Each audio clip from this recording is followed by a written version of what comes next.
Shalom, saudaraku semuanya. Hari ini kita akan merenungkan sebuah bagian firman Tuhan yang terambil dalam Kisah Para Rasul pasal yang ke-7, ayat yang ke-30 sampai dengan yang ke-40. Kisah Rasul 7 ayat 30 sampai 40 yang merupakan sebuah bagian dari pembelaan Stefanus.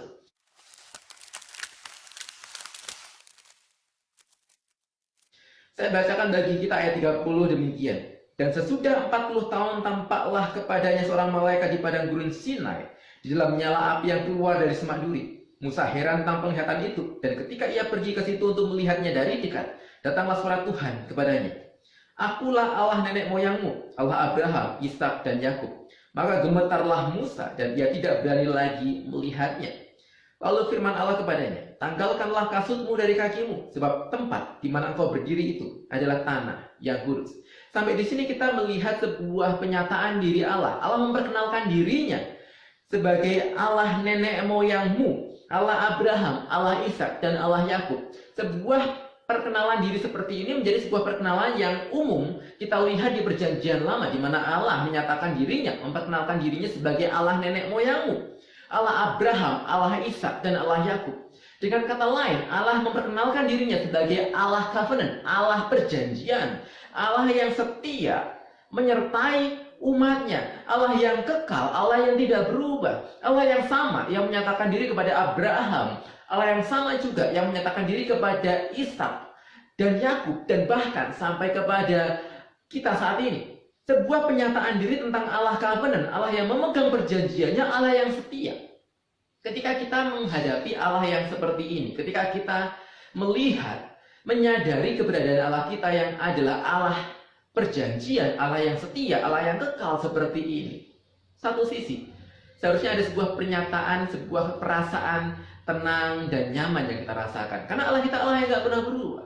Allah yang kita percaya saat ini adalah Allah yang sama, yang menyertai Abraham, Ishak, Yakub, dan seluruh umatnya sepanjang sejarah. Allah yang menyatakan janjinya kepada Abraham, Ishak, dan Yakub, yang juga menyatakan firman-Nya kepada kita saat ini. Allah yang tidak pernah berubah, Allah yang kekal, Allah yang setia kepada umatnya. Tapi di sisi lain, ketika kita melihat pernyataan diri Allah tadi, juga menyadarkan kita betapa Allah adalah Allah yang kudus, yang membuat Musa dan kita seharusnya juga gentar. Allah yang kudus yang membuat kita gemetar. Jangan sampai ketika kita mengenal Allah sebagai Allah yang setia, Allah yang penuh kasih, Allah yang menyertai, kita kehilangan kegentaran kita terhadap Allah. Kita kehilangan rasa kekudusan Allah ketika kita berhadapan dengan Dia, sehingga ketika kita beribadah, ketika kita berdoa, ketika kita menyembah Tuhan, ketika kita hidup, kita menyepelekan kekudusan Tuhan. Kita menyepelekan kekudusan Tuhan dengan cara kita menganggap remeh dan kita bermain-main dengan Tuhan. Sebuah pribadi Allah yang dinyatakan sebagai Allah perjanjian membuat kita tenang dan nyaman, tapi sekaligus juga membuat kita gentar akan kekudusannya. Saya lanjutkan ayat yang ke-34 demikian. Aku, Tuhan, telah memperhatikan dengan sungguh kesengsaraan umatku di tanah Mesir, dan aku telah mendengar keluh kesah mereka, dan aku telah turun untuk melepaskan mereka. Karena itu marilah, engkau akan kuutus ke tanah Mesir. Perhatikan dalam ayat ini ada 3 kata kerja yang dipakai oleh Tuhan. Aku telah memperhatikan dengan sungguh. Ada sebuah penekanannya. Aku telah memperhatikan dengan sungguh. Aku telah mendengarkan dan aku telah turun. 3 kata kerja yang dipakai untuk menekankan betapa Allah sungguh peduli dengan kesulitan umatnya. Betapa Allah sungguh mencondongkan hatinya kepada umatnya. Allah telah memperhatikan dengan sungguh. Allah telah mendengarkan. Allah bahkan telah turun. Tapi mungkin kita bertanya-tanya, Allah telah turun untuk menyelamatkan, tapi bukankah ketika Dia datang kepada Musa, Dia belum melakukan karya penyelamatan itu? Dia akan memanggil Musa, dan kemudian setelah Musa dipakai Tuhan, barulah di sana karya keselamatan itu akan dinyatakan. Tetapi ketika Dia mengatakan kepada Musa, aku telah menyelamatkan, bukankah itu belum terjadi? Kenapa dikatakan telah? Ketika Allah menyatakan, aku telah turun menyelamatkan, menekankan betapa ketetapan hati Tuhan untuk menyelamatkan umatnya. Betapa Allah itu sudah bertekad hati, menetapkan hati untuk menyelamatkan umatnya. Tidak ada keraguan dalam diri Allah, tidak ada kebimbangan dalam diri Allah ketika dia sudah memutuskan untuk mengasihi umatnya.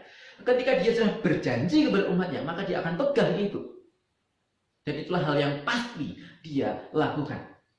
Ayat 35. Musa ini yang telah mereka tolak dengan mengatakan, siapakah yang mengangkat engkau menjadi pemimpin dan hakim? Musa ini juga telah diutus oleh Allah sebagai pemimpin dan penyelamat oleh malaikat yang telah menampakkan diri kepadanya di semak duri itu. Dialah yang membawa mereka keluar dengan mengadakan mujizat-mujizat dan tanda-tanda di tanah Mesir, di Laut Merah, dan di padang gurun 40 tahun lamanya. Musa ini pula lah yang berkata kepada orang Israel, seorang nabi seperti aku ini akan dibangkitkan Allah bagimu dari antara saudara-saudaramu. Musa inilah yang menjadi perantara dalam sidang jemaah di padang gurun di antara malaikat yang berfirman kepadanya di gunung Sinai dan nenek moyang kita. Dan dialah yang menerima firman-firmannya hidup untuk menyampaikannya kepada kamu. Ayat 39. Tetapi nenek moyang kita tidak mau taat kepadanya, malah mereka menolaknya. Dalam hati mereka ingin kembali ke tanah Mesir. Kepada Harun mereka berkata, buatlah untuk kami beberapa Allah yang akan berjalan di depan kami. Sebab Musa ini yang telah memimpin kami keluar dari tanah Mesir, kami tidak tahu apa yang telah terjadi dengan dia. Kita mendapati bahwasanya Musa ketika dia diutus oleh Tuhan, Musa adalah orang yang ditolak oleh bangsa Israel. Dia ditolak, tetapi dialah berkali-kali dalam bagian dikatakan orang yang ditolak itu, Musa yang telah ditolak oleh bangsanya itu, tetapi dialah orang yang diutus Tuhan. Dialah orang yang akan membawa mereka keluar dari tanah Mesir. Dialah orangnya yang membawa mereka kepada karya keselamatan Tuhan. Dialah orangnya yang dipakai Tuhan untuk memimpin mereka ke dalam sebuah karya penyelamatan. Dialah orangnya. Saudaraku, Stefanus dalam bagian ini menekankan Musa telah ditolak oleh nenek moyang bangsa Israel. Dan sekarang Yesus juga telah mereka tolak. Yesus juga telah ditolak oleh bangsa yang sejak dahulu dia ingin selamatkan. Tetapi Yesus yang ditolak itu, dialah orang yang telah diutus Allah. Dialah yang akan membawa mereka kepada keselamatan. Kepedulian Allah dinyatakan kepada kita. Allah telah memperhatikan kita. Allah telah mendengar kita. Allah telah turun dalam diri Yesus Kristus. Tapi sekalipun dia ditolak, sekalipun dia dihina, dianiaya, disalibkan, tetapi dialah orang yang datang untuk membawa kita keluar dari perbudakan dosa kepada sebuah karya keselamatan yang luar biasa yang telah Tuhan sediakan bagi kita. Yesaya 53 mengatakan, dia dihina dan dihindari orang, seorang yang penuh kesengsaraan dan yang biasa menderita kesakitan. Tetapi sesungguhnya penyakit kitalah yang ditanggungnya, kesengsaraan kitalah yang dipikulnya.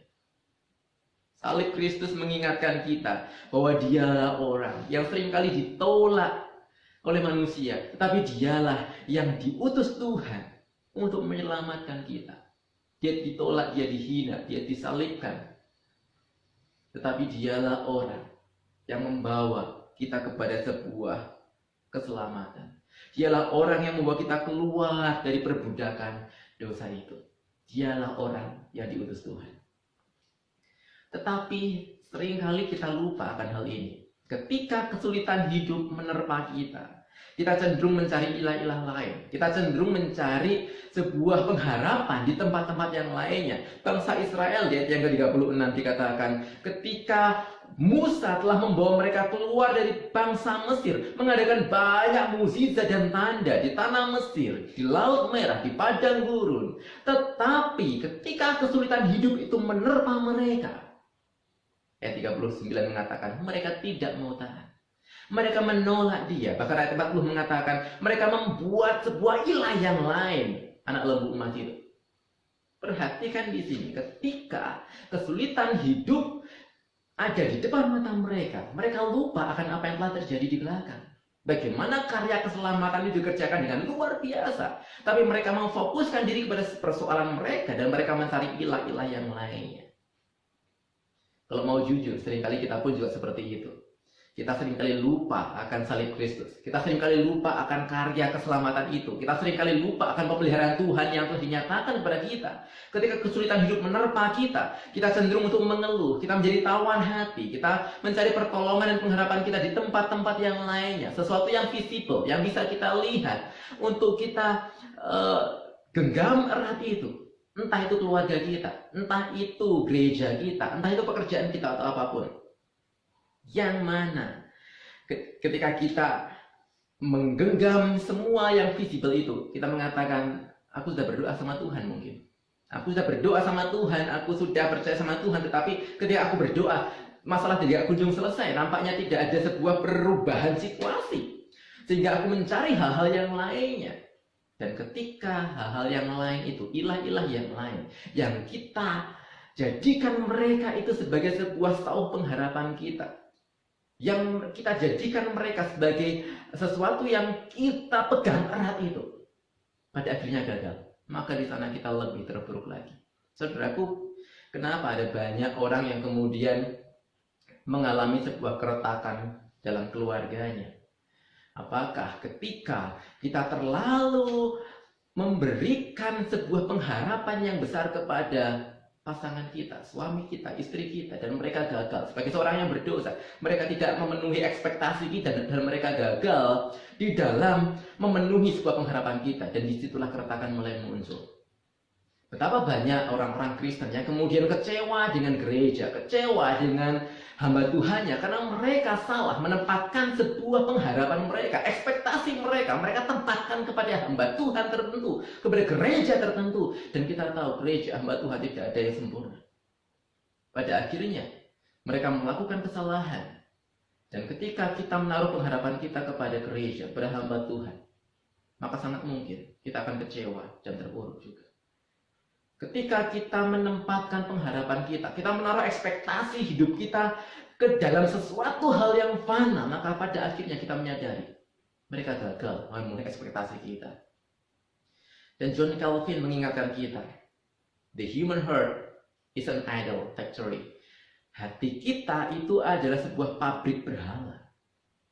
Kita dapat dengan mudah menciptakan berhala-berhala itu.